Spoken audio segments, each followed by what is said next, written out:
And to understand this story, the first thing you have to know is what the characters were. And these characters were gods. There's 4 of them. Although the Egyptians had far more than 4 gods. You might think of these as the central gods. And you might think, what is a central god? And then you might think, well, imagine that the gods compete for dominance across time in people's imaginations. And some gods win. And they occupy the primary position of dominance in the hierarchy, in the dominance hierarchy of gods. And those are ideals. And ideals compete across time for dominance. And they're embodied. And so when diverse tribal people come together, they throw all their gods into the ring and they fight across time, and something emerges as a victor. And that's the emergence of monotheism out of polytheism. And it parallels the development of a unified morality within each of us as we develop across time. And the God that emerges as dominant across time bears a substantial resemblance. Imagine you have a set of gods in this locale that are competing across time, and something emerges as dominant. And then over here you have another set of gods that compete across time for dominance, and something emerges. You'll see major commonalities across the 2 things that emerge. And the reason for that is because the process of emergence that gives rise to both of them is similar in both situations. And that's part of what accounts for the cross-cultural similarity of high-order religious ideas. All right, anyways, you need to know the characters. Osiris. Osiris is the old king. He's Dumbledore for all intents and purposes. He's the old king. He's the spirit that established the Egyptian state when he was young. He was a great hero, but now he's old. And he's archaic, and he's willfully blind. That's Osiris. He has a brother, Seth. Seth is Set. And Set is Satan, because the word Satan comes from the word Seth and Set via the Coptic Christians. So he's a precursor to the Western idea of Satan. You have Isis. Isis is queen of the underworld, and Isis was the goddess of a religious structure that prevailed across thousands and thousands of years. Isis. And you have Horus. Horus is a falcon. And the Egyptian eye, everyone knows that eye, right? The eye with the open pupil, that's Horus. And Horus is a falcon because falcons can see way better. They can see better than us. They can see better than anything else except for perhaps eagles. And they fly above everything. Zazu in Lion King is Horus, right? And Mufasa is Osiris. And Scar is Seth. And there's no specific representation of Isis, but the closest there is in that story is probably the Queen of the Hyenas that's played by, who's the actress? Yes, Whoopi Goldberg, that's right. Because she's like the queen of the underworld, right? She's the queen of the hyenas that live out among the death. But, okay, anyways. Seth, Osiris, Seth, Isis, and Horus. Here's how the story goes. Osiris is a great king. He established the Egyptian state. You could think about him as the embodiment of Egyptian custom and tradition. You could think about him as the thing that the pyramid represents. All right? But he was great when he was young, but he's not young anymore. He's old, and he's willfully blind. And what that means is that he doesn't see what he could see. He refuses to see what he could see. Why is Osiris old and willfully blind? Because that's what culture is. It's a paternal spirit that's old and willfully blind, and it's always that way, always that way. And the reason for that is because it's a construction of the dead.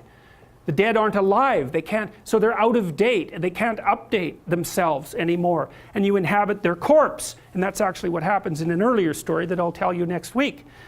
The early Mesopotamian gods inhabited the corpse of their father, roughly speaking.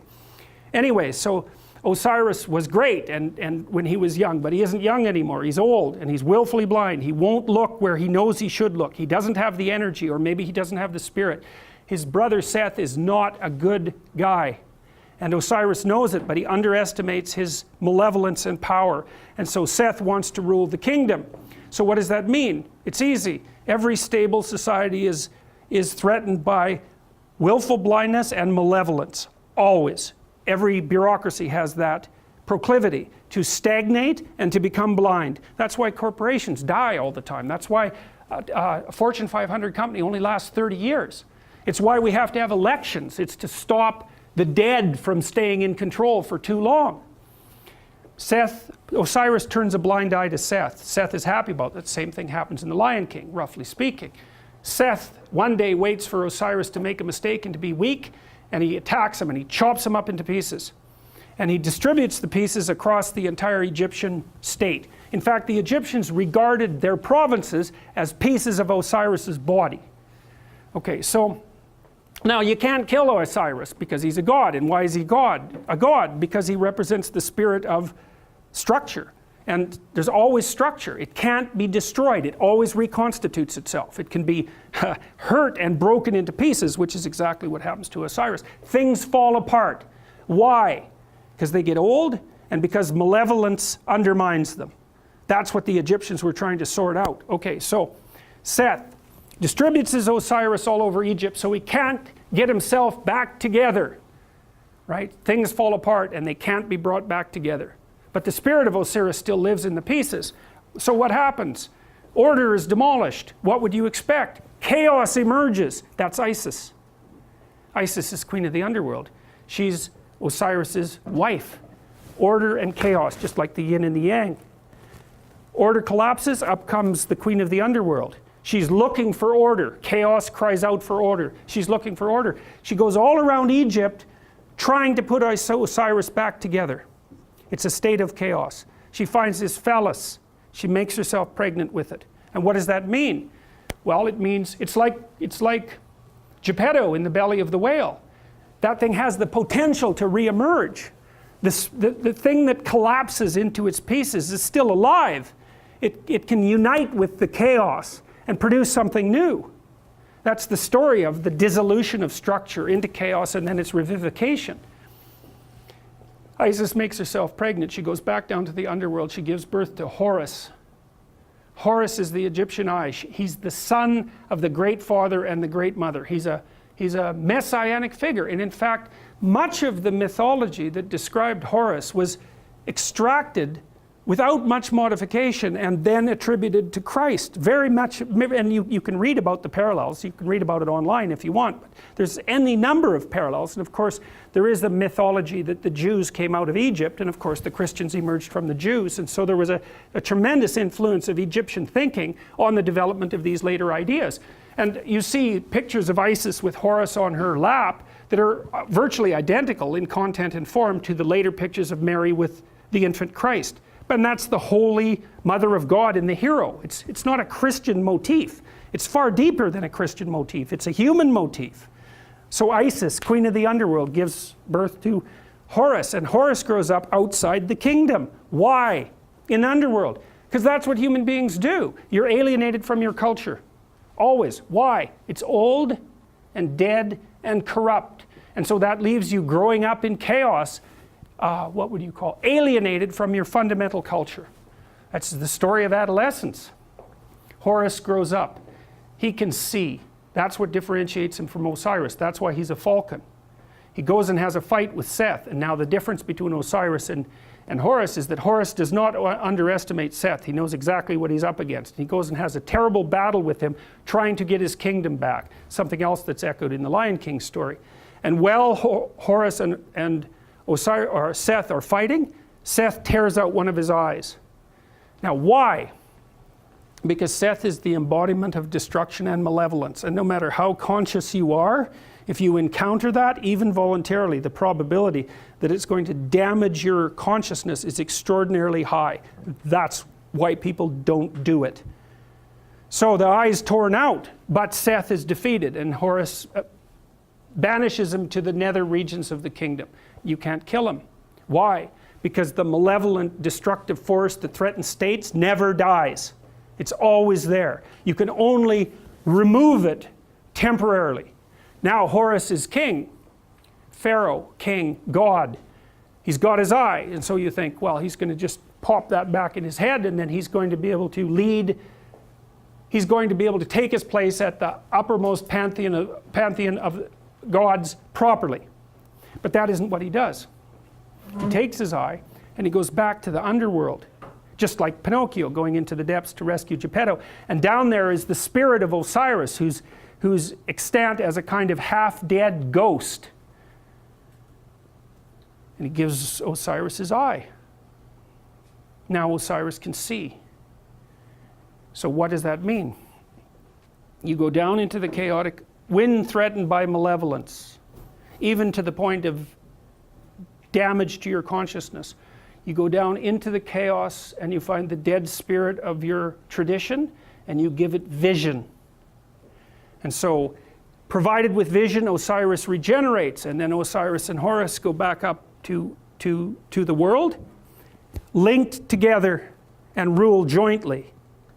And the Egyptians believed that the pharaoh, who had an immortal spirit, was the embodiment of the conjunction of Horus and Osiris. And that's what gave him sovereignty. And so you think about how brilliant that is. The Egyptians are trying to puzzle out who should lead, who should be pharaoh, and what do you have to be if you're going to be pharaoh in order for things to work. You have to be awake to malevolence and chaos, and you have to embody your tradition. And that puts you at the highest pinnacle of the dominant structure. And that's the same as, it's the same thing. It's the same thing as the battle between the gods across centuries or eons and the emergence of the highest possible moral virtue as a consequence of that competition. It's the eye on the top of the pyramid, right? It's, you know, in the Washington Monument, there's a cap on the Washington Monument. The top of the Washington Monument is a pyramid. At the top of the pyramid is a cap. It's made out of aluminum. And the reason it's made out of aluminum is because when they made the Washington Monument, it was the most valuable metal known. And so what does it mean? It means there's a pyramid and there's something at the top of it. But the thing that's at the top of the pyramid isn't the same as the rest of the pyramid. That's the thing. The pyramid exists. There's a dominance hierarchy. Something climbs up to the top. But it's not just at the top of one pyramid. It's at the top of all of them. The thing that rises to the top of any given pyramid is the same thing that can dominate all pyramids. It isn't good enough to be the best at a dominance hierarchy. What you want to be is the best at the set of all possible dominance hierarchies. Right. And that's the thing that's gold at the top of the pyramid, and that's the eye.